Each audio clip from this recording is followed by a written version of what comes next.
simples e eu tenho empregado 2h30 por noite, hoje eu não passo de 1h30. Eu prometo a você. Brincadeira. Vamos lá.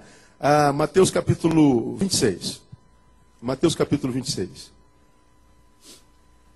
Quando a gente ouve relatórios como esse do Silaí, o cara entra numa igreja, dá um tiro no pastor, depois se mata. O cara entra numa escola, metralha um monte de gente, se mata. O outro agora, hoje, Silaí, em Miami, mata 4 componentes da família, se mata. A gente ouve isso o tempo todo nos Estados Unidos. Dessa natureza. E a semana passada foi na Alemanha. Não é um privilégio do americano. Lá no Rio a gente vê muito disso. A gente vê pais jogando filhos pela janela. A gente vê meninos arrastando meninos pela janela. A gente vê a mãe colocando bebês no micro-ondas. Né? É verdade. A gente vê catástrofes das mais loucas. A epidemia de pedofilia. A gente vê pessoas matando, estuprando uma criança de 11 anos. Corta, esquarteja a menina, joga dentro de uma bolsa, bota na rodoviária de Curitiba. E do nada, a gente vê essas catástrofes, suicídio caçando no mundo inteiro. A gente não tem noção.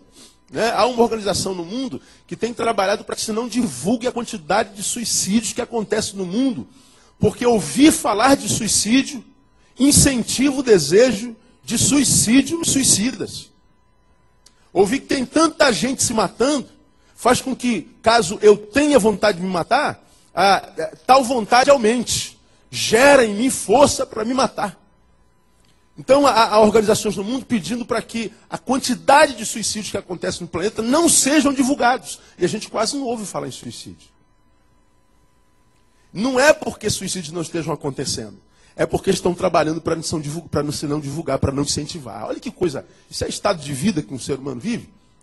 Agora, de onde vem, ou aonde se estabelece em nós, essa capacidade de morrer antes da morte chegar? Porque quando a pessoa, nós falamos sobre isso na primeira noite, ou ontem, eu não me lembro, quando um suicida se mata, ele não quer matar a vida, ele quer matar o quê? A dor. Ele quer matar o vazio. O suicídio não é um grito, um desejo de morte. Não. O contrário. O suicídio é um grito pela vida, é um desejo de vida. O sujeito quer tanto, mas quer tanto viver, mas que quando, tentando viver, ele não consegue viver, ele prefere morrer. Ele quer muito a vida, ele quer muito significância, ele quer muito alegria, ele quer muito razão para estar vivo, ele quer muito viver. Só que ele não consegue viver. Então ele prefere morrer. O suicídio é a declaração de que a ausência da vida é muito pior do que a morte. Gente, eu não estou conseguindo viver, então eu vou morrer. Quando ele morre, portanto, significa dizer que ele já estava morto. É a nossa capacidade de morrer antes da morte chegar. Por isso, alguns que não valorizam a vida, viver não vale a pena, viver é uma dor, viver é um sacrifício. O cara vai para fazer um bem à família que ele ama, ele mata a família e depois se mata, ele acha que está fazendo um favor. A gente não vê só o sujeito matando a quem odeia, a gente vê o sujeito matando a quem ama. E ama mesmo. O sentimento é verdadeiro. A visão de vida é que adoeceu. Ele acha que matando, ele está fazendo um favor. Como aquele pai lá em São Paulo que colocou os 3 filhos e a esposa dentro do carro e ia ter o fogo. Matou a família. Quando o carro pegou fogo, ele entrou no carro e morreram os 5 queimados. Como com a cabeça saudável pode imaginar um negócio desse? Não imagina. Mas a ideia da morte e o fim da vida já é uma realidade na vida de grande parte da sociedade mundial. Somos a sociedade que vive um tempo desgraçado. Desgraçado. Sem graça. Antegraça. Sem razão para continuar. É um estado horrível de ser. E a Bíblia fala sobre isso desde sempre. Agora, quando é que isso é estabelecido em nós? Essa capacidade de morrer antes da morte chegar?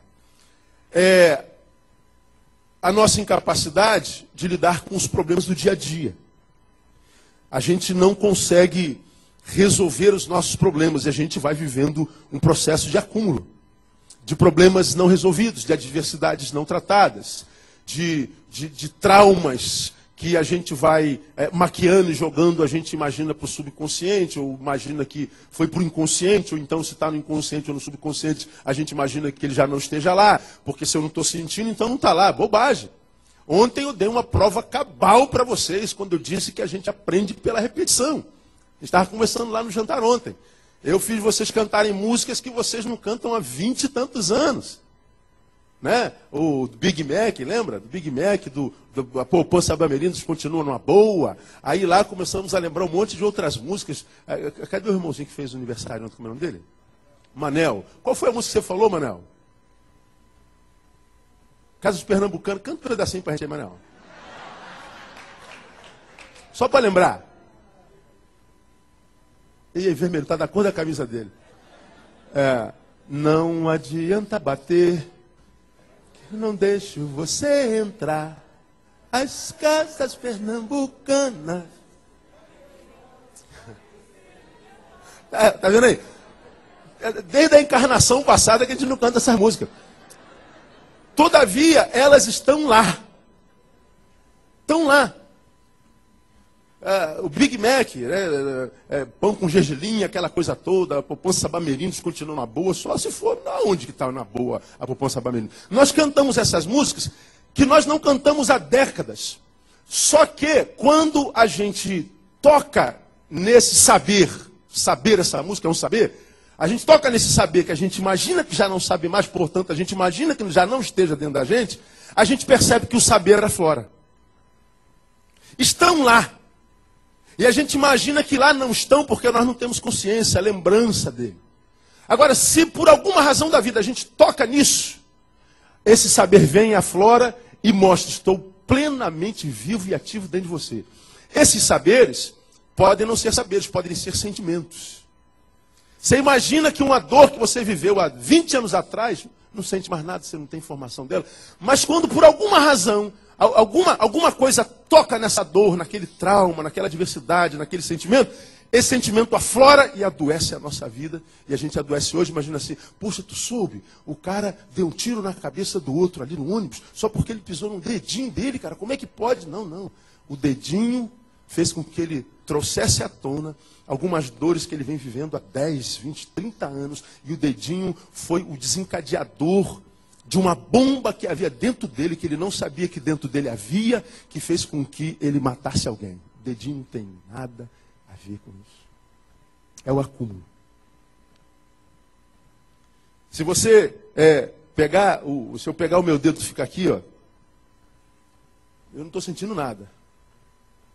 Mas se eu continuar fazendo isso aqui daqui a 10 minutos, eu já vou sentir alguma coisa.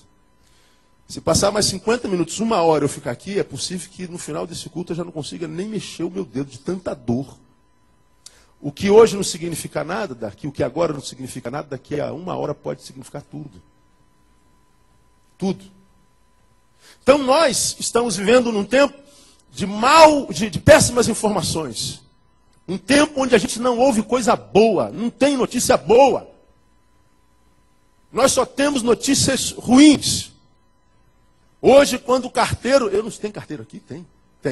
Quando o carteiro chega na nossa casa, não traz notícia boa, é só conta, meu.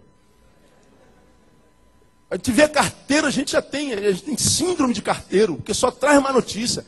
A gente, quando chega na... Você já está sabendo, já é desgraça. Pode ter sido, porque se for notícia boa, a gente não compartilha. Notícia boa não vem de jornal, notícia boa não rola, não circula. Agora, notícia ruim é o que chega na gente rápido. Então nós somos um acúmulo de más notícias, nós somos o produto de dias maus. Nós somos produtos do meio. Ora, se nós somos produtos do meio, como diz a sociologia, olha o meio dentro do qual nós estamos vivendo. Olha a sociedade dentro da qual nós estamos inseridos e você vai saber o que você é. Você é o acúmulo dessa desgraça toda. E aí, quando a gente tem esse saber, a gente se preocupa, porque nós vamos acumulando. Nós somos a junção de problemas não resolvidos e nos tornamos num depósito de entulhos emocionais. Nós viramos um lixão emocional, porque nós não sabemos lidar com as nossas emoções e com as más notícias. Aí você fala assim, pastor, o senhor vai ler a Bíblia? Pelo menos vou ler para a gente não escandalizar vocês. Isso é só a introdução. Vamos ao Getsemane com Jesus. A gente aprende com ele como é que a gente lida com essas coisas. Lá no versículo 36, você já abriu em Mateus 26, amém? 26, 36 diz assim: então foi Jesus com eles a um lugar chamado Getsêmani e disse aos discípulos: sentai-vos aqui enquanto eu vou ali. Repita após mim: sentai-vos aqui enquanto eu vou ali. E ele foi ali fazer o quê? O que está escrito aí? Orar. E levando consigo Pedro e os dois filhos de Zebedeu, começou a entristecer-se e a angustiar-se. Então ele disse: a minha alma está o quê? Pode ler para mim?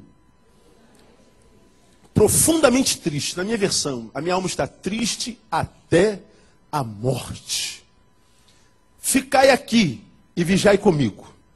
Adiantando-se um pouco, prostrou-se com o rosto em terra e orou dizendo: meu pai, se é possível, passa de mim este cálice. Todavia não seja como eu quero, mas como tu queres. Voltando para os discípulos, achou-os fazendo o quê? Dormindo. Disse a Pedro: assim, nem uma hora pudeste vigiar comigo? Vigiai e orai para que não entreis em tentação. E o espírito, na verdade, está pronto, mas a carne é fraca. Retirando-se mais uma vez, orou, dizendo: pai, meu pai, se este cálice não pode passar sem que eu beba, faça-se a tua vontade. Voltando-se outra vez, achou-os o quê? Dormindo. Porque seus olhos estavam carregados. Deixando-os novamente, terceira vez, foi orar, repetindo as mesmas palavras. Então voltou para os seus discípulos e disse: dormi agora e descansai. Eis que é chegada a hora e o Filho do Homem está sendo entregue nas mãos dos pecadores. Levantai-vos, vamos-nos, e eis que é chegado aquele que me traz. Esse texto está recheado de lições para a gente aprender a lidar com as nossas emoções. Ele é um manual que a gente não tem como falar em 40 minutos, uma hora. Não tem jeito. Mas esse texto aqui dá para a gente fazer uma série de sermões, de 20 sermões. Só falando sobre emoções, nesse textozinho aqui, que é extremamente rico. Entre outras coisas, esse texto está dizendo assim: olha, gente, há tempo de dormir, há tempo de orar. Os dois a gente faz com o olho fechado. Mas quando fora de orar, ore. Porque se você não orar quando tem que orar, quando for dormir também não vai conseguir dormir. Quando fora de dormir, durma, não ore. Porque se você entrar numa de orar na hora de dormir, quando for orar também não vai conseguir. Uma pessoa que não dorme, não trata do corpo. Uma pessoa que não ora, não trata do espírito, é uma pessoa doente. Ó, só para você começar a mastigar aí. Onde é que a gente vai se a gente pensar nesse negócio aqui? É o que Jesus está dizendo. Ele está em crise, o homem Deus entrou em crise, e ele falou assim: eu vou subir o morro, vou falar com meu pai. E ele chama quem? Os melhores amigos. É da amizade, né? O negócio que a gente está falando aqui, né? Ele chamou os melhores amigos e disse assim: ó, fica aqui porque eu vou ali orar. Deixou lá um bocado e levou 3 consigo mais adiante. Vocês vigiem comigo que eu vou falar com meu pai. Deixou aqui, ele voou mais adiante um pouquinho. Orou. E o Deus homem abre o coração: Deus, se for possível, me libera desse negócio aí, porque acho que eu não vou aguentar. Eu estou sentindo que a coisa vai ficar ruim.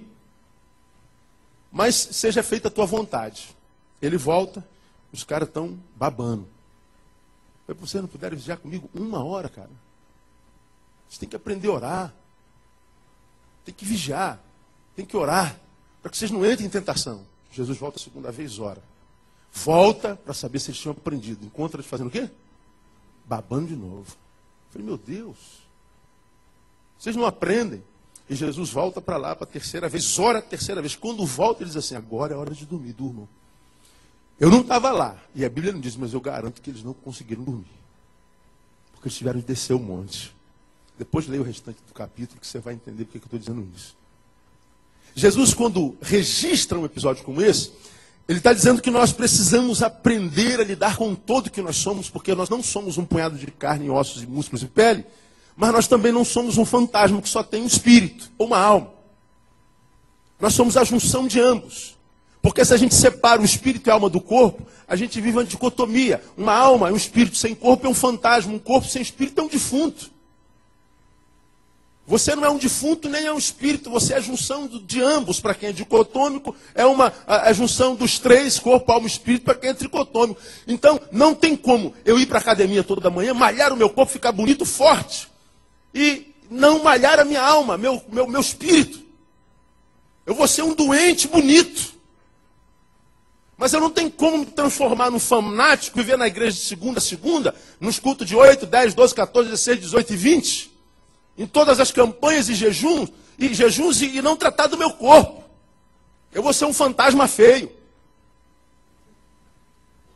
Nós somos a junção disso. E uma vida se transforma numa vida que vale a pena ser vivida quando nós desenvolvemos pela palavra, a Bíblia nos dá a capacidade para aprender isso, de tratar do todo que nós somos, da junção de tudo isso.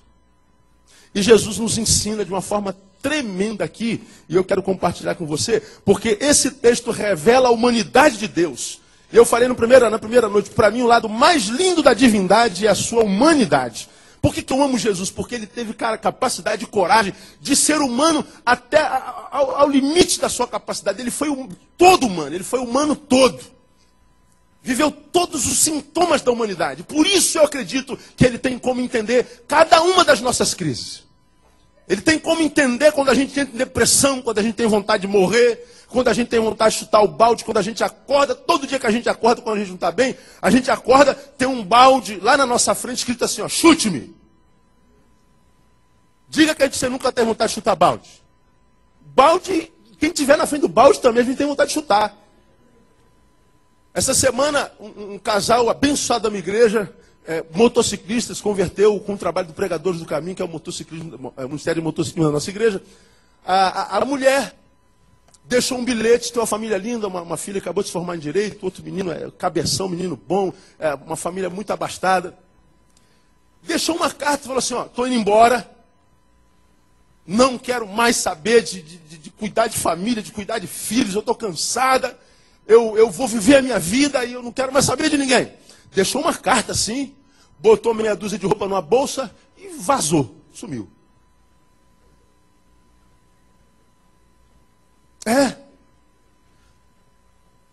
O pastor, líder lá do ministério, liga para mim, Neil, você soube o que aconteceu com fulano? Eu falei, não, o que aconteceu? Aí contou essa história, vazou. O que eu faço? Vou atrás? Eu vou, trago ela de volta? Não faz nada. Mas como não, Neil? Não faz nada. Como não? Deixe-a viver a sua dor.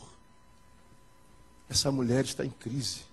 Ela precisa viver a sua crise em paz. Não atrapalhe. Mas não tem que fazer alguma coisa. Não tem que fazer nada. O nosso fazer é o nada. O nada também é matéria-prima. Não faça nada. Não fez. A Andréia, minha esposa, falou assim, amor, posso mandar um torpedo para ela? Um torpedo pode. O que você vai mandar? Vou mandar assim, ó, fulana, se você precisar de uma amiga, conta comigo. Ela mandou um torpedinho. Se você precisar de uma amiga, não é de pastora, não é de conselheira, não é de juíza, você precisar de uma amiga, eu estou aqui. Uma amiga. Porque o amigo ouve sem acusar. O amigo continua amigo mesmo que o amigo entre em crise, mesmo que a gente não possa tirar nada dele. Lembra de ontem? Dou graças ao meu Deus, todas as vezes que me lembro de vós. O amigo não precisa fazer, basta existir. Ele existe, ele é a razão da minha alegria, da nossa amizade. Então, essa mulher viveu esse contato com a outra, bateram um papozinho e ela está em casa. Agora, no contexto tradicional pastoral, o pastor Neil teria que ir lá, a irmã deu um mau testemunho. Como é que uma mulher, mãe de uma família dessa, pode fazer um negócio desse? Fica no banco 3 meses. Tem que ser disciplinada. Porque a igreja não é especialista em gente, a igreja é especialista em instituição. A gente conhece as regras parlamentares, o estatuto, o regimento interno. Mas a gente não conhece o coração dos seres humanos como Jesus. Nós pensamos ser, não somos nada. Ela voltou para casa, sentou lá na frente e ninguém disse nada. Por que essa mulher fez isso? Porque ela estava em crise. Ela reagiu à crise dessa forma, abandonou tudo. Deus foi bom com ela, porque ela foi, mas lhe deu a oportunidade de retornar, regressar. Muitas vezes a gente faz a besteira no auge da dor e não tem mais como consertar. Mas a dor é inerente a qualquer um de nós. Esse texto diz que Jesus entrou em crise. E a crise não foi rasa, não. Se foi depressão, não foi depressão média, não. Foi depressão profunda. Não adiantava vir com uma terapia breve, não. Quem é psicólogo aí sabe o que eu estou falando. Não adianta vir com paliativo, com cibalena, não. O buraco aqui era mais embaixo. Jesus está numa crise e diz assim, olha gente, a minha alma não está triste. A minha alma está triste o quê? Quem lembra? Até a morte. Eu não estou com uma tristezazinha qualquer porque o Vasco foi para a segunda divisão. Não, não é isso. Eu estou triste até a morte. Eu estou com vontade de morrer. Eu estou com medo de morrer. Agora, quando você ouve um ser humano falando assim, a minha alma está triste até a morte, sobe um monte para falar com Deus, fala assim, pai, se for possível, afaste de mim esse cálice. Aí a gente começa a raciocinar. Se eu fosse Deus, eu falo assim, ô menino, para que você foi embaixo? Você lembra, não? O que eu te falei quando eu te mandei para a terra? Você não já sabia tudo que você ia passar? Você não sabia que foi para remir o pecado do povo? Você não sabia que ia ser rejeitado? Você não é Deus também, não sabe todas as coisas? Como é que você vem com uma oração esquisita dessa, pedir para eu te livrar desse negócio? Você já sabia que ia passar? Você sabia qual era a tua missão? Você acompanha a história daqueles meninos lá embaixo há tanto tempo? Você viu que eu cansei com esse negócio de sangue de bode, de sacrifício de animais humanos, sacrifício de animais da minha criação? Não, agora tem que ser você, filho. Vai lá e resolve esse problema. Aí Jesus vem, quando chega na hora de cumprir a missão, ó Deus, quer lugar aí? Dá para gente conversar? Agora, por que Jesus revela essa fraqueza? Por que Jesus tem a coragem de revelar essa fraqueza? Não é para dizer para mim e para você, eu não sou Deus porcaria nenhuma, como alguns dizem usando esse texto. Como é que um Deus pode agir dessa forma? Como é que um Deus pode dar um outro mau testemunho, como esse aqui, que ontem eu falei do outro mau testemunho de Jesus? Né? A gente vai para o deserto, aí o diabo diz assim, transforma essa pedra em pão. Jesus, pedra em pão, não transforma, mas água em cachaça transforma água em vinho. Água em vinho pode, mas se transformar água em pão é pecado. Ou pedra em pão é pecado. Olha que coisa estranha que a Bíblia é. Falamos sobre isso ontem. E aprendemos que transformar pedra em pão não seria pecado nenhum. Comer pão não é pecado. Engorda, mas não é pecado, como nós falamos ontem. Agora, água em vinho transformou. Aí, como é que Deus pode... Tinha que acabar aquela festa. Acabou o vinho, a gente fala assim, a resposta às nossas orações, agora vai ser só refrigerante. Jesus, não, refrigerante não tem graça, tem que ser vinho do bom. Aí Jesus transforma a água em vinho bom. Imagina quanta gente foi embriagado com o vinho de Jesus. Porque nós crentes falamos assim, não, porque o vinho daquela época não tinha álcool. Então vai lá na ceia da igreja de Corinto, que diz que uns bebiam demais, saíam embriagados, e outro não bebia nada, porque o embriagado bebeu tudo. O cara saía da ceia embriagado e falou assim, não tinha álcool. A gente vai inventando um monte de mentira para justificar a nossa religiosidade. Mas a Bíblia não tem religião, nem Deus. Glória a Deus por isso. Então Jesus entra em crise. E Jesus, na crise dele, me abençoa demais. Porque eu também vivo crises homéricas. Eu sou pastor de uma igreja grande, de uma igreja que tem uma multidão de gente que não aprende nunca. Tem vezes que eu acordo, o balde está lá assim, chute-me. Aí eu olho para o balde e boto o nome de uma ovelha, que eu estou com vontade de chutar, mas não posso. Tem ovelhas que falam, isso não acontece nos Estados Unidos, mas no Brasil acontece o tempo inteiro. A ovelha às vezes, pastor, ora por mim. Eu falei, vou orar, irmão. Aí eu viro as cordas e eu assim, Senhor, leva teu servo, porque já não aguento mais esse menino. Eu orei por ele, não orei por ele? Eu orei. Ele não me falou por que eu tinha que orar, mas isso não acontece nos Estados Unidos. Pastor, aqui não tem vontade de fazer isso. É lá para o Brasil. Nós somos do terceiro mundo. Primeiro mundo não tem essas crises. Não é? Então, eu entro em crise. Eu me aborreço. Tem dia, irmão, e eu já preguei isso na minha igreja, que suas ovelhas são todas queridas, não é uma benção. Pois é, pelo menos eu não minto, né? Então, Lá no meu púlpito tem uma porta que a gente entra por ela aqui. Tem vezes que eu estou aqui atrás dessa porta e falo assim, Deus, oh Deus, falta 5 minutos para começar o culto. Se eu pudesse, eu estava na praia hoje. Deus, se eu pudesse, hoje eu estava sentado lá no último banco, para que tu usasses alguém lá no meu lugar para me abençoar, porque eu estou mal. Estou mal. Todas as minhas ovelhas, Deus, quando está mal, está cabisbaixa, está quebrada, está triste, no caminho da igreja, ela fala assim, ó Deus, usa teu servo essa manhã para me abençoar. Usa pastor Silé essa noite para falar uma palavra no meu coração, porque eu estou agoniado, estou agoniado. E ela vem, chega, senta, e Deus usa o pastor Silaí. E tu volta para casa e diz, muito obrigado, tua palavra me abençoou. Agora, você acha que o pastor não sente isso também? Vem no caminho e fala assim, Deus, fala com teu servo. Agora, só que a gente não pode sentar no banco e esperar que alguém fale conosco. Nós temos que entrar no púlpito, ficar em pé e falar com os outros. Pensa que é fácil? Se você entendesse isso, tu sei orar pelo pastor Silaí muito mais do que você ora, se é que você ora.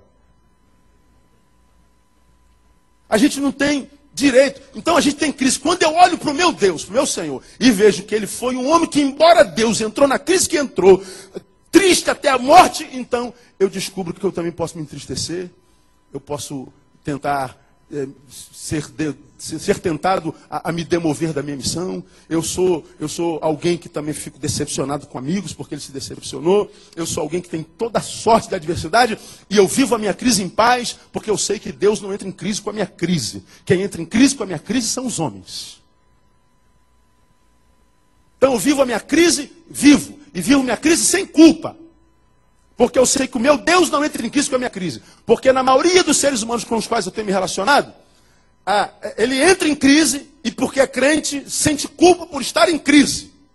E a culpa por estar em crise é maior do que a dor que a própria crise produz. A gente entra em crise e não pode falar com ninguém que está em crise, porque senão alguém vai julgar porque a gente está em crise. É legalidade para o diabo, irmão. O crente não pode sentir isso, o crente não pode pensar isso. Onde é que está escrito? Na cabeça dos religiosos. Verdades que a gente vai carregando no lombo e que só são verdades porque a gente não as questionou. Porque nós não abrimos o pacote. Agora, quando a gente tem coragem de pensar, de raciocinar, de abrir o pacote, de não ser só mais um membro de uma seita, de uma religião, de uma denominação, e a gente vai morrendo e matando um monte de gente, excluindo quem está em crise, pecou, bota para fora. Você pega numa igreja e fala assim, fulano caiu. Quando a gente fala assim, fulano caiu, do que a gente está falando? Quem sabe? Se isso é igual aqui no Brasil. Ó, o pastor fulano, soube, Sindara, caiu. O que é caiu no contexto evangélico? Nem falar a gente tem coragem, né? De que pecado a gente está falando? Do sexo. Botou o pintinho no buraquinho errado. Fica mais departamento infantil, né? Fulano caiu. Caiu, não tem perdão. É exclusão. Exclusão. A gente convoca uma assembleia. Irmãos, o irmão fulano de tal mandou uma carta pedindo exclusão. Mandou nada. O pastor que foi lá falou assim, irmão, escreve uma cartinha pedindo a sua exclusão. Porque quando é cartinha a gente não tem que discutir. Aí, eu, fulano de tal, solicito a minha exclusão por quebra dos, acho que é o 7º mandamento. O 7º a gente conhece, agora o 8º, o 9º, o 1º, o 2º, a gente não sabe. E a gente bota então o caba para fora e diz que foi ele que mandou uma carta voluntária e hipocritamente, vamos ficar em pé e vamos orar por ele, irmão. Ó Deus, abençoa o teu servo pecador e guarde-o nessa nova jornada longe de nós.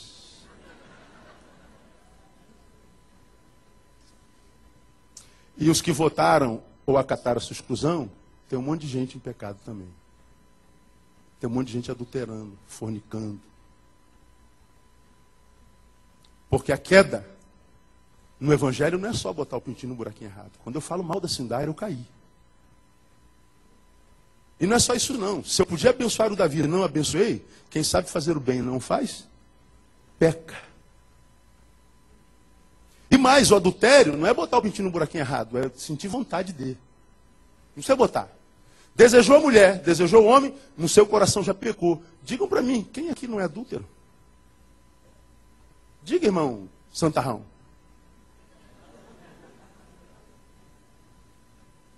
Você pode dizer para sua esposa, que você não olha, não gosta, não sente. Pode dizer para o seu marido. Agora diga para você se tu é homem. Não precisa ser homem de Deus, seja homem. Aí a gente vai tratando o ser humano como se o ser humano fosse produto. Mas por que a gente trata pecador como a gente trata pecador? Porque a gente não se enxerga.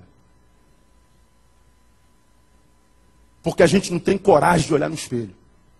Por isso eu me espelho muito pouco em igreja. Geralmente eu caminho na contramão da igreja evangélica, você quer saber? Agora, quando eu me encontro com aquele que a gente disse é o Senhor da igreja evangélica, que muitas vezes a igreja evangélica não conhece, eu vejo um Deus que entra em crise. E aqui eu aprendo duas coisas sobre Jesus, eu queria que você guardasse isso no seu coração. Primeiro, olha que coisa interessante, ele é um Deus homem, que não tinha medo de ser homem, mesmo que por causa disso não fosse visto como Deus. Repita após mim. Ele era um Deus homem, que não tinha medo de ser homem, mesmo que por causa disso não fosse visto como Deus. Vamos para o lugar de Pedro, Tiago e João. Estou subindo com o Messias, aquele que veio remir a Israel. Yeshua Hamashia. Olha que essa palavra é bonita, né? Ele é o remidor de Israel, aquele sobre quem os profetas profetizaram e vaticinaram. E aí vem Jesus, esse Jesus que já começa errado, em vez de nascer no melhor hotel de Jerusalém, nasce numa cocheira. Os teólogos da prosperidade já estão em crise. Se fosse essa teologia lá, como é que Jesus vai nascer numa cocheira? Isso é legalidade para o diabo, porque nós somos príncipes e princesas, temos que estar no Caesars Park da vida. Jesus nasce junto com os bois, com as vacas. Ele entra gloriosamente em Jerusalém montado no jumento. Tinha que ser uma Lamborghini. É Lamborghini o nome do bicho? É. Mas não, ele entra no jumento. Ele entra em cima do jumento. Ele vai para o monte orar. E a gente diz assim, Deus vai orar. O Pedro e o Tiago, já sei, cara, Jesus orando, filho do homem, tá louco. Ele vai orar, aquele azul que está lá em cima vai rasgar assim, vai aparecer o trono da glória de Deus, aqueles anjinhos com trombeta que a gente imagina, tocando para tudo que é lado, vou ouvir o som celestial. Aí Jesus se ajoelha e fala assim, Deus, ô Pai, tá bravo aqui, Senhor. Não dá para me livrar desse negócio, não. Afasta de mim esse cálice aí. Imagina você orando, vendo Jesus orando um negócio desse, Jesus querendo fugir da dor. Imagina Jesus lá na cruz, que a Bíblia diz que ele foi para o madeiro sem abrir a sua boca, mas quando ele chega no madeiro, ele chegou no limite, porque todo ser humano tem limite, mesmo que esse ser humano seja Deus. Ele foi sem abrir a boca, sem abrir a boca. Quando ele chega lá no madeiro, ele diz assim, Deus, por que tu me desamparaste? Pelo amor de Deus.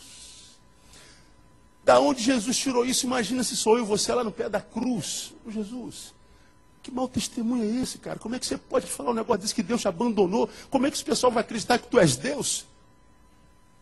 Como é que vão acreditar que tu és o Messias que veio remir Israel? Tu já está errado de estar na cruz, ainda na cruz acha que Deus te abandonou? Cala a boca, Jesus.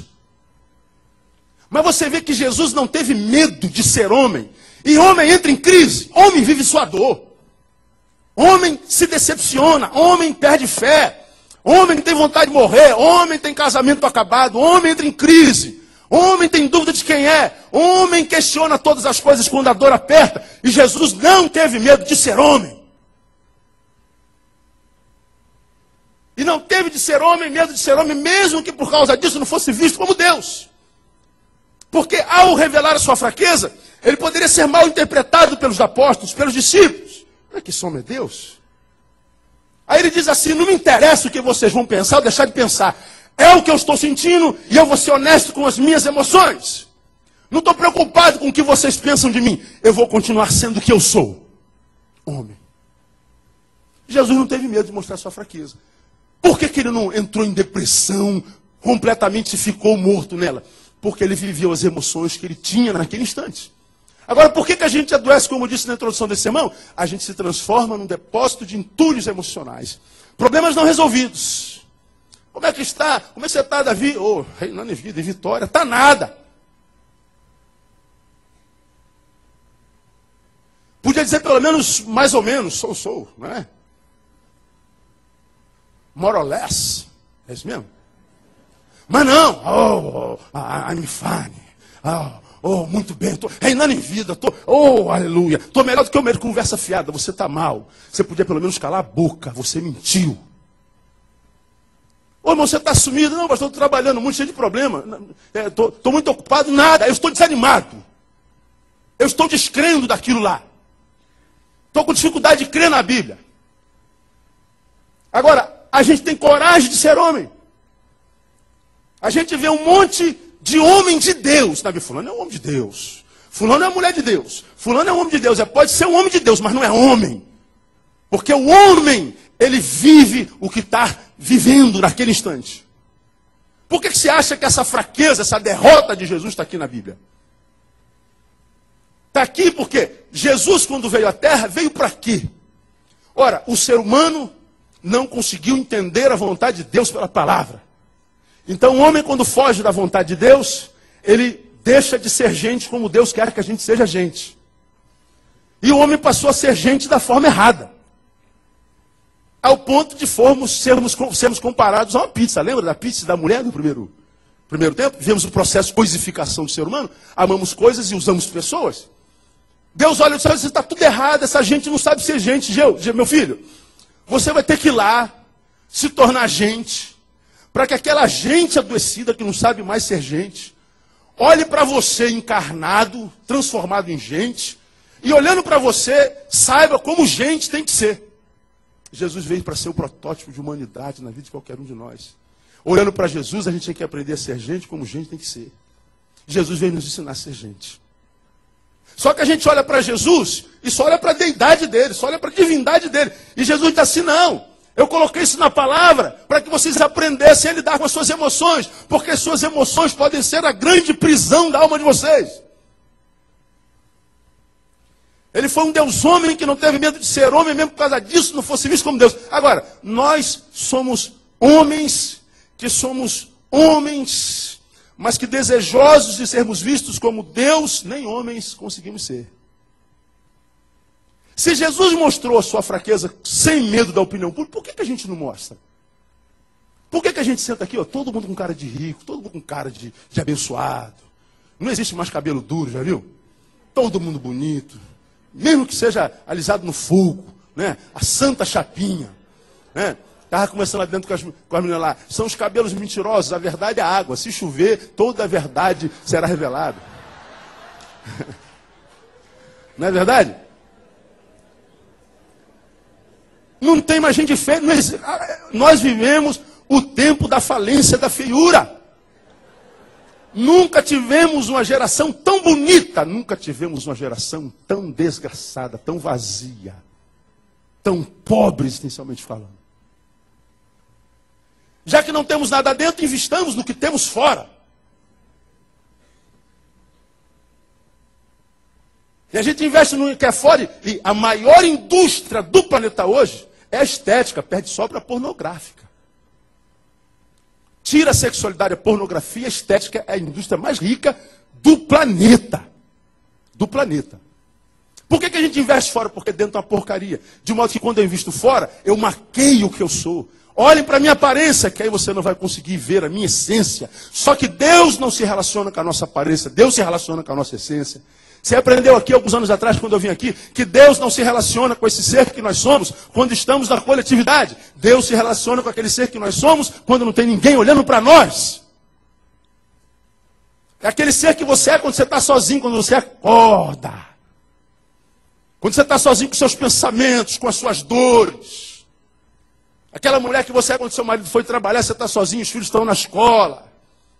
É isso, com esse ser que nós somos dentro, que Deus se relaciona. E Deus está dizendo assim, olha, esse texto está aqui para que vocês entendam que mesmo sendo Deus, eu não tive medo de ser homem, de viver as minhas emoções. Ele não teve medo de revelar suas emoções. E por que nós temos medo? Por que nós vivemos uma mentira existencial, uma mentira emocional? Por algumas razões. Primeiro, por medo de solidão, por exemplo. Pode explicar, pastor? Posso. Nós não revelamos nossas emoções porque nós temos medo que, se as pessoas descubram o que de fato somos ou sentimos, nos abandonem. Então, pastor, eu vou vender uma imagem para ele que ele fique comigo. Porque se eu compartilhar a minha dor, ele pode fugir de mim, eu vou ficar sozinho. Ora, quem está com alguém que se relaciona só com a sua imagem, está sozinho. Porque ele não ama você, ama o que você parece ser. Quando você tem medo de ser abandonado por alguém, e com medo disso vende uma imagem, você não será abandonado por esse alguém, mas você foi abandonado por si mesmo. Quando o abandono é produto dos outros em relação a nós, esse abandono produz uma solidão que talvez eu possa suportar. Agora, quando o abandono que nós vivemos é o abandono de nós mesmos, quando nós impingimos essa solidão a nós, aí não tem cura. Jesus não quis saber, olha, eu estou em crise, eu estou pedindo para Deus me afastar dessa dor mesmo, e eu não me interessa que vocês vão pedir, quero ir embora por causa disso, pode ir. O que ele disse mais adiante, estão escandalizados também? Vão embora também. Para onde iremos nós, se tu tens as palavras de vida eterna? Jesus não teve medo da solidão, porque não teve medo da solidão, ele esteve sempre com gente. Por que nós não abrimos coração? Medo da solidão. E eu digo a você, ó, se alguém te abandonar, porque você abriu o seu coração, compartilhou a tua emoção, esse abandono não é perda, esse abandono é livramento.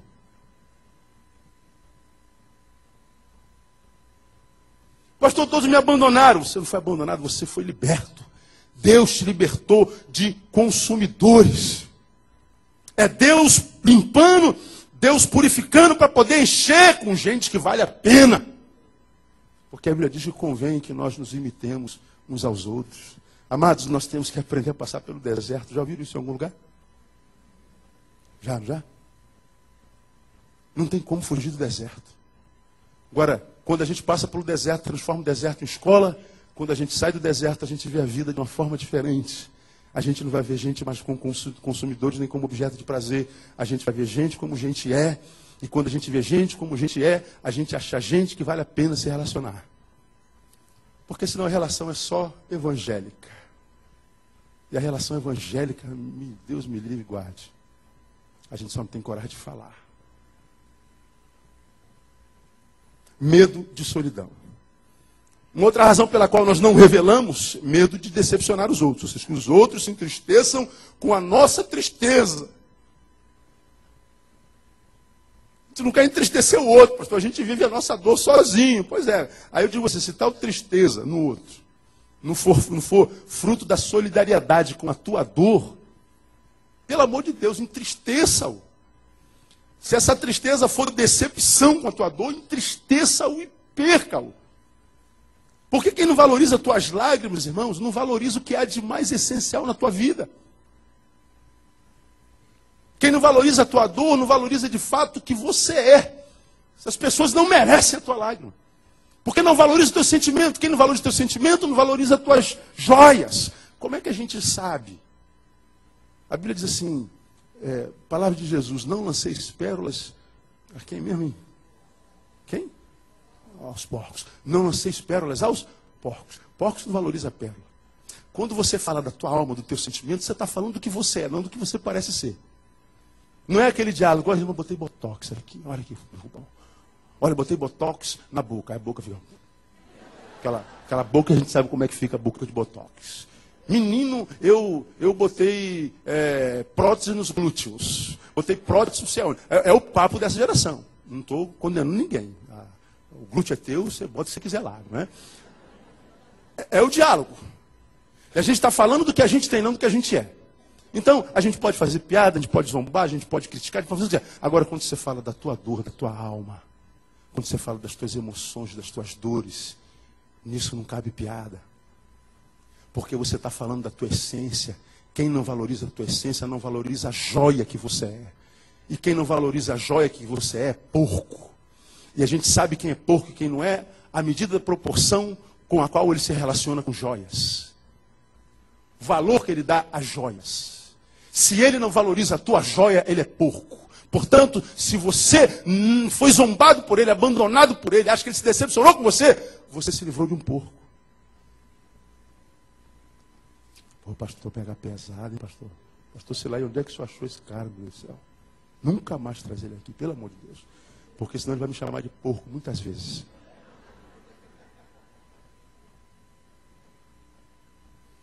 A gente tem medo de decepcionar os outros. E mais, a gente não revela porque a gente tem falta de amor próprio. Porque quem prefere a companhia de quem só ama a sua imagem. E se anula para não entristecer gente que não valoriza as tuas joias, merece estar sozinho. Porque você não se ama. Quem prefere a companhia de quem ama a minha imagem a estar só, prefere uma solidão que é muito mais danosa do que a solidão verdadeira. E a Bíblia diz que o Evangelho se resume nessa paradinha aqui. Amar a Deus sobre todas as coisas. O que mais? Ao próximo como? A si mesmo. Então onde começa tudo? No amor a Deus, que gera amor por mim, que gera amor pelo próximo. É uma tríade. Por que muitos casamentos acabam, por exemplo? Porque a pessoa está sozinha, ela quer casar. Qualquer jeito. Quero casar, quero casar, quero casar, quero casar. Pelo amor de Deus, eu estou com 30. A sombra da titia está por aí, eu tenho que casar, eu já estou na unção da largatista, estou subindo parede, e eu tenho que casar. Esperei com paciência, mas a minha paciência já acabou. Que vier a mim de maneira nenhuma lançarei fora agora. Cair na rede é peixe. Se não for peixe, hoje tem os mutantes, a gente muda o peixe. Aí o cara casa. A mulher casa. Casa para entrar vestido branco, pastor Silai, fazer casamento tão. Está todo mundo morrendo de inveja de mim. Você vivia uma solidão sozinho, agora vive uma solidão acompanhada, mas continua sendo só. E mais, de repente, de fato, você se apaixonou pelo outro, mas se apaixonou pelo outro de uma forma tão profunda que você se anula para tentar manter o outro consigo. Amar o outro sem se amar, mesmo que seja amor, é um amor adoecido, esse amor faz mal. A gente não pode amar o outro mais que nós mesmos. Nós temos que amar o outro tanto quanto nos amamos. Se nós não nos amamos, não adianta amar quem quer que seja. Porque esse amor vai fazer mal. O casamento vai acabar. E porque você tem a tristeza de ser evangélico, acontece aquele fenômeno diabólico. O casamento acaba e dura para sempre. Porque Deus abomina o divórcio e a gente só pode se divorciar se botar o pintinho por aqui errado. Como não houve isso, mesmo que o meu casamento tenha acabado, nós não somos mais amantes, amigos, parceiros, não temos prazer em estar junto, não oramos junto, trocamos mais nada. A única coisa que a gente tem em comum é o endereço, absolutamente mais nada, mas não teve adultério. Nosso casamento acabou, mas ele vai durar para sempre. Ora, amor, quando a gente chegar na igreja, a gente dá a mão e sorri.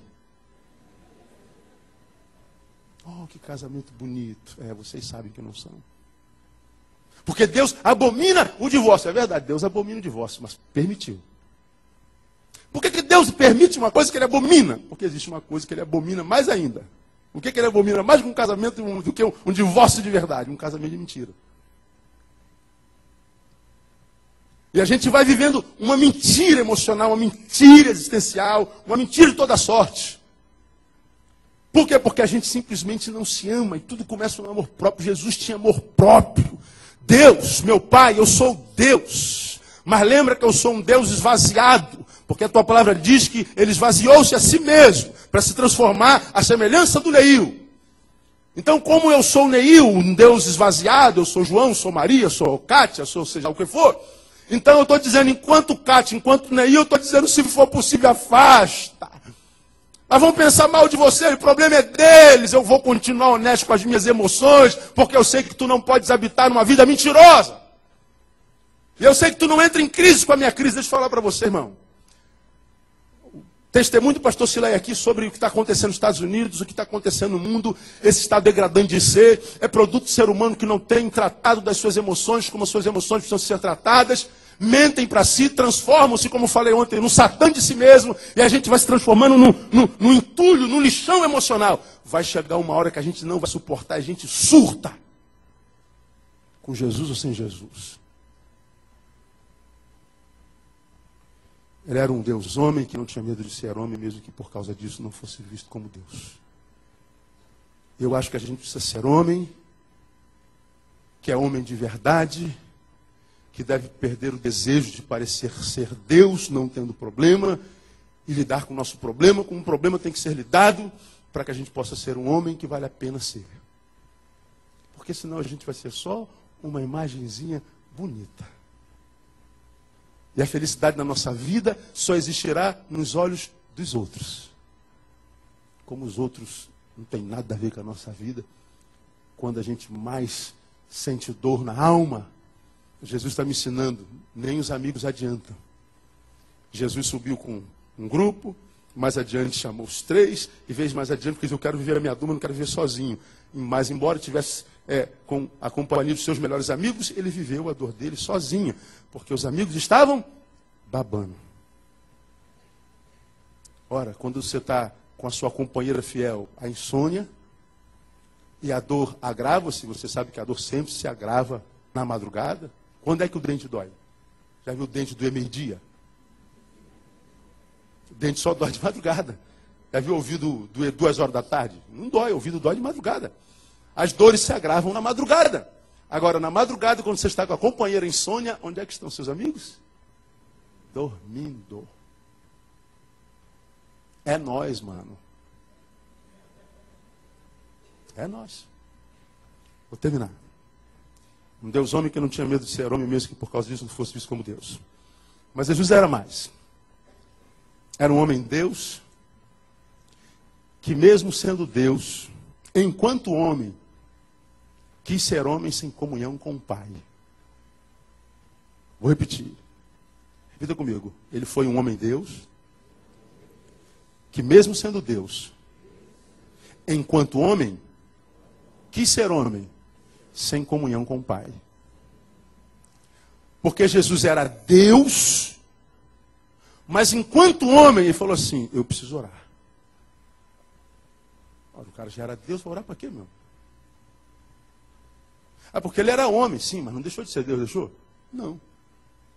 Você vê que nem Deus, enquanto homem, quis ser homem sem comunhão com o Pai. Agora nós não, nós somos homens que muitas vezes nem gostamos de ser homem e não conseguimos ser homem. Mesmo não sendo homem, a gente ora, a gente tem comunhão com o Pai. E não sabe porque a vida está como está. Cara, Jesus é a coisa mais linda do universo. A humanidade de Jesus é fabulosa, fabulosa. Nem sendo Deus, porque era homem que ser homem sem comunhão com o Pai. Eu preciso de Deus, eu preciso alimentar o meu espírito. Eu preciso ter uma relação que vai além do material, que transcenda o concreto. Eu preciso entrar nas entranhas da existência humana e do espiritual. Porque nós não somos carne, nós vivemos na carne, nós estamos carne. Mas tudo que prefigura a essência do humano é abstrato. Ah, eu amo a Andréia, minha esposa. Você pega em amor? Não. Eu odeio o João. Você pega no ódio? Estou magoado com a Vera. Pega na mágoa. Estou com saudade do Roberto. Pega em saudade? Não. Tudo que diz respeito à essência do homem, à sensação do homem, é abstrato.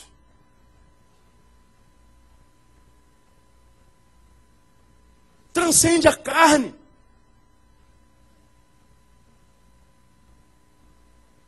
E Jesus está dizendo, enquanto carne, eu não posso abrir mão desse essencial. Eu preciso de comunhão com Deus, eu preciso ligar a tomada na parede para que a corrente passe. Porque se a gente tira a corrente, a tomada da parede, a pilha vai esvaziando, a bateria acaba, a gente, puf. Se não tiver alguém que nos empurre para perto da tomada de novo, a gente morre. Jesus disse assim, eu estou longe da tomada, mesmo que eu faça parte da essência da tomada. Mas mesmo sendo parte da essência da tomada, eu tenho que estar ligado na tomada, porque senão eu tomo. Agora nós, como homens, longe de sermos Deus, muitas vezes escolhemos como se Deus fosse nos ver longe de Deus. A gente transforma Deus num supermercado. Quando é que a gente vai ao supermercado dentro de casa? Todo dia? Não. Você abre a despensa e acabou o arroz. Acabou o óleo. Acabou o bacon. Quando está faltando alguma coisa, a esposa diz o quê, pastor Silaí? Preciso ir ao supermercado. Quando a gente tem tempo, nós vamos junto. E acontece aquele fenômeno mundial. Ela vai botando no carrinho e o marido vai tirando sem ela ver.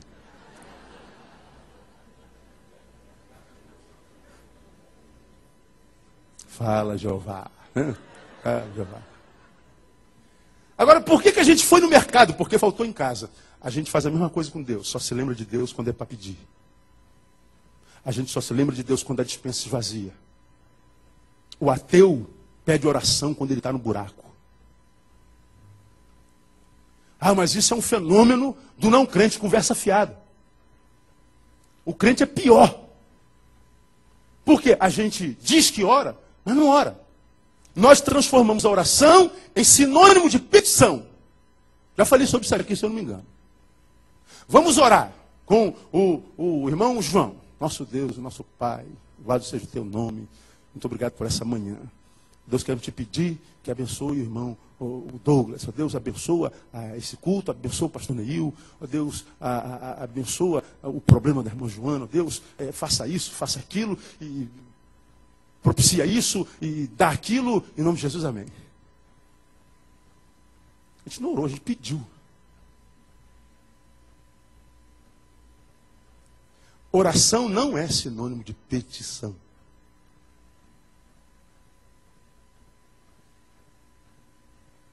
Foi anunciado Congresso da Amizade. O orador da conferência será quem? Quem se lembra o nome dele? Pastor Neil Barreto. Ele é orador. Então, com a palavra, pastor Neil, ora, se eu sou orador, pastor Silaí me passou a palavra para o orador, o que um orador faz? Hein? Ora. O que eu estou fazendo aqui nesse exato momento? Proferindo a minha oração. Pedi alguma coisa a vocês até agora? Nem vou pedir. Mas se quiser dar, eu recebo.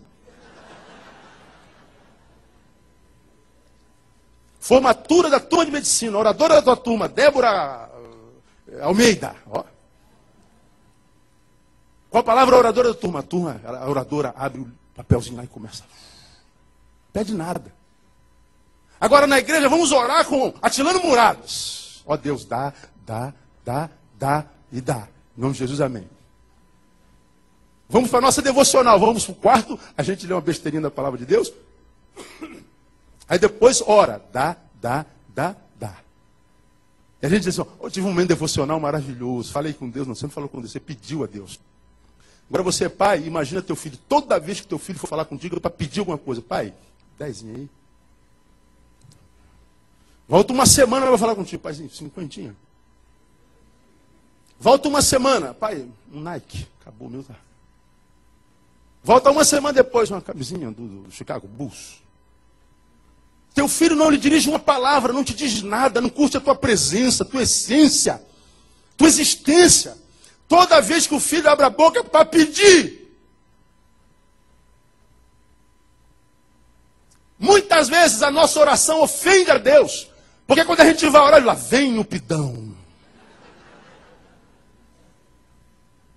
E a gente não sabe por que nossas orações não são ouvidas. Diga que você nunca ficou frustrado por uma oração que nem respondida foi. Como eu costumo dizer, o camarada, ele não conhece a Deus, ele tá ferrado, ele está quebrado. Ele busca qualquer religião, ele vai... eu falei sobre isso aqui também no passado, se eu não me engano. Ele vai lá vai na cartomante para saber o que está acontecendo com a vida dele. A cartomante pega a carta, vira assim, ih, meu filho, as cartas estão dizendo que a tua vida está... Olha, está mal, está feia a coisa está braba. O cara sai dali da cartomante enganadamente feliz. Porque ele consultou a carta e a carta falou na hora. Foi lá na astróloga e... qual é o teu signo? Eu sou de câncer. Ih, já começou mal, filho, esse câncer, isso aí... Tá. Aí ele faz o teu mapa astral, você é de câncer, e o câncer está em ascendente em Capricórnio, que está debaixo do unicórnio, passando por cima da lua. É por isso que você está assim. Oh.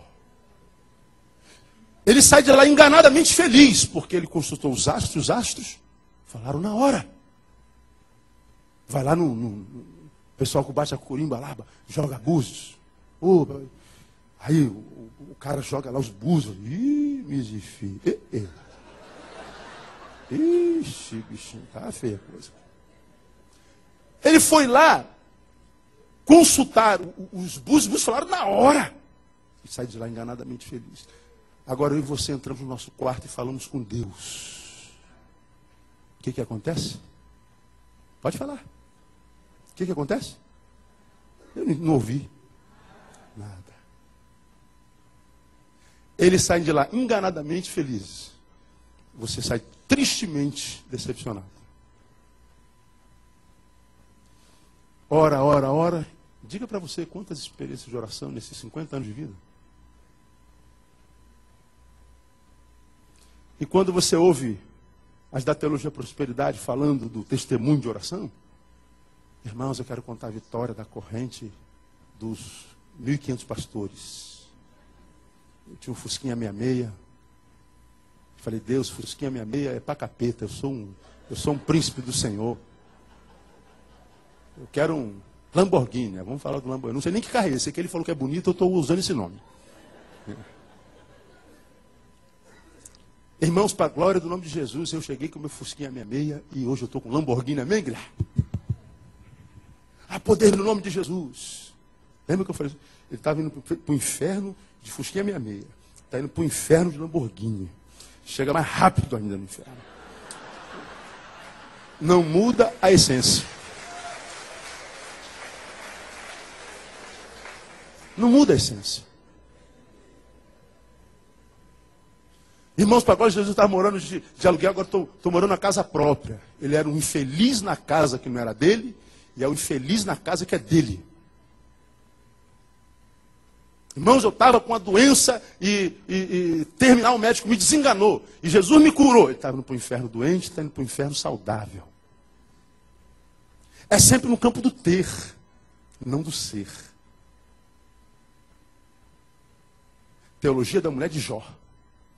Não vale a pena servir a Deus sem receber nada dele. Amaldiçoe-o e se mata. Falamos sobre isso ontem. Então Jesus, ele diz assim, eu sou Deus, mas eu preciso da força desse Deus, da essência desse Deus. Mesmo sendo Deus, ele não abriu mão de comunhão com o Pai. Ele estava lá no monte, ele orava, ele subiu o monte para orar, estava sozinho com Deus. Hoje, o evangélico é tão cabecinho de formiga, que ele acha que há mais poder no monte do que no banheiro. Então a gente gosta de subir monte para orar. Legal, não é pecado orar no monte. Mas por que Jesus foi orar no monte? Porque embaixo ele estava sempre no meio de multidão. Eu quero ter um momento a sós com Deus. Então eu vou subir o morro. Não é porque o morro tem mais poder, porque ele não podia ficar só aqui embaixo. Aí a gente no monte é que é o lugar de orar. Pelo amor de Deus, irmão. Para de olhar o que os teus olhos veem. Tente buscar a essência, o conteúdo. A meta, a história por trás da história. Medita na palavra de Deus, raciocina. Para que a gente não se engane e seja morto na presença do próprio Deus. Jesus subiu o monte porque ele queria ficar sozinho. Agora, olha que coisa fenomenal para a gente terminar. Versículo 39, ele diz assim, Pai, se for possível, afasta de mim esse cálice. Se ele volta, os caras estão babando. Ele vai orar de novo. Quando ele volta para orar, a oração muda. Veja o versículo 42. Retirando-se mais uma vez, orou dizendo, meu Pai meu, se este cálice não pode passar sem que eu beba, faça-se a tua vontade. Primeiro ele disse, se for possível, passa. Na outra oração ele disse assim, já que não é possível, seja feita a tua vontade. Quando é que Deus respondeu a ele? Tem ali, na Bíblia? Se for possível, já que não é possível. Como é que ele sabia que já não era possível? Porque a resposta de Deus nem sempre vem pela boca de um irmão. A resposta de Deus vem direto ao coração. Só que vem um coração dentro do qual ele já habita. O coração que o busca, não pelo que ele dá, mas pelo que ele é. É para aquele que não transformou oração em petição. É aquele que entra no quarto e fala com Deus como quem fala com o Pai, como quem conversa comigo. Eu tenho almoçado com o Silaí, com o pessoal, a gente conversa 2 horas. Sentado à mesa, sentado em qualquer canto, no chão, a gente conversa, não pede nada um para o outro. A gente bate papo. Mas a gente não consegue fazer isso com Deus. Faça um teste, quero desafiar você hoje, chegar em casa, faz uma oração de 1 minuto sem pedir nada para Deus. Fala o quê, Deus? O problema é seu. Agora, será que não há nada que a gente possa falar para Deus, de Deus? Ou de Deus para Deus? O que ele é para você? O que ele representa para você? Deus, eu vim aqui passar um tempo na tua presença. Você quer saber como é a minha devocional? Eu sei que não te interessa muito falar como é que é a minha devocional. Todos os dias santos e santos dias eu sento no meu gabinete. A primeira coisa que eu faço é manter uma luz de penumbra e boto um som de louvor. Aquela música bem mansa. No meio dos louvores Deus habita.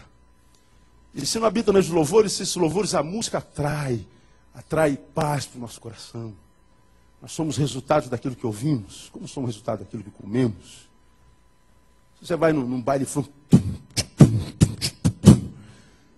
música eletrônica, o cara fica sempre agitado. Agora você vai ouvir um recital de ópera,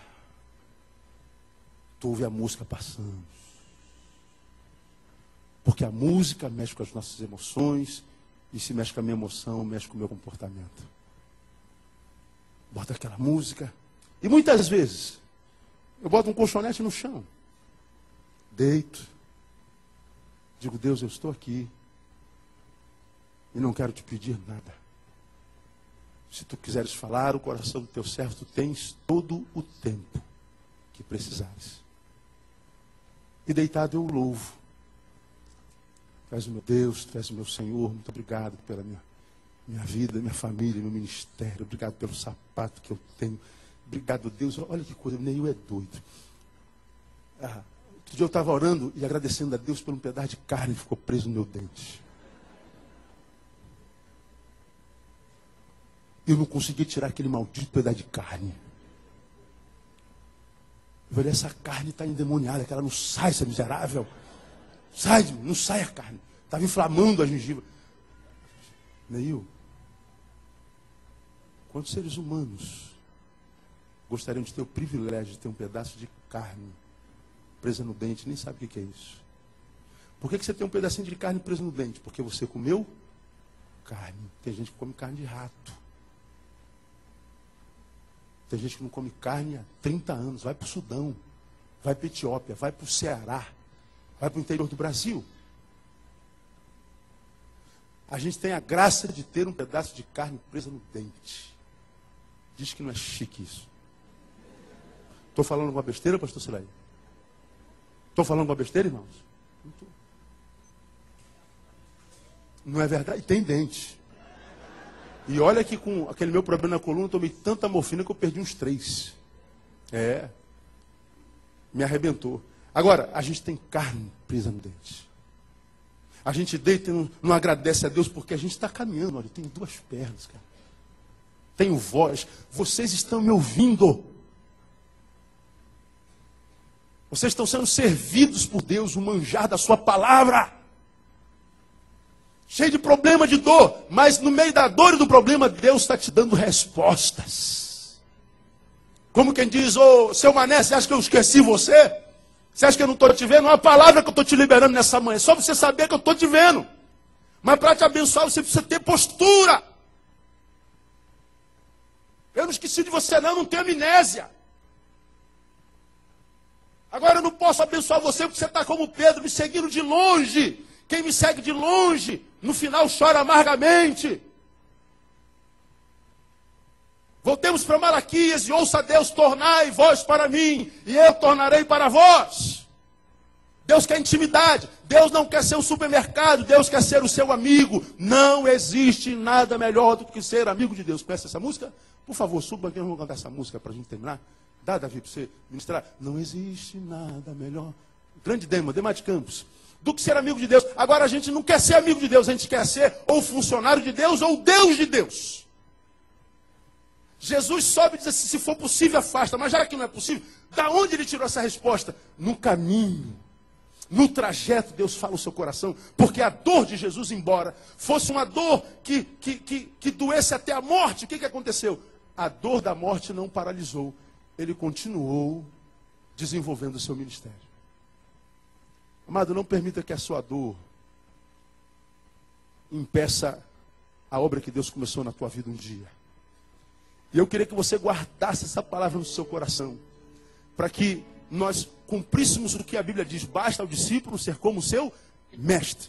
Agora, quando a Bíblia diz que basta ao discípulo ser como o seu mestre, não é na divindade, porque a gente não tem como ser divino como ele era, mas ser como nosso mestre na humanidade.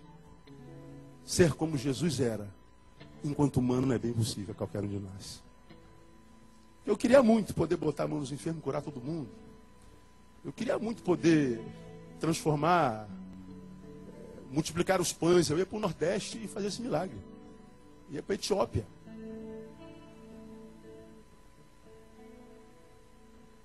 Cinco pães e 2 peixinhos eu levava para os 4 cantos da terra para acabar com a fome do mundo. Mas a gente não pode fazer isso. A gente fala de milagre o tempo inteiro, mas o milagre é sempre tirar a pulga atrás da orelha, acabar com a dor no rim, eu estava com a unha encravada.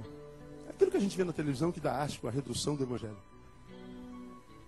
Mas Jesus está dizendo, você precisa ser como eu na humanidade, um Deus homem, que não tinha medo de ser homem, mesmo por causa disso não fosse visto como Deus. Um homem Deus, que mesmo sendo Deus, quis ser homem sem comunhão com o Pai.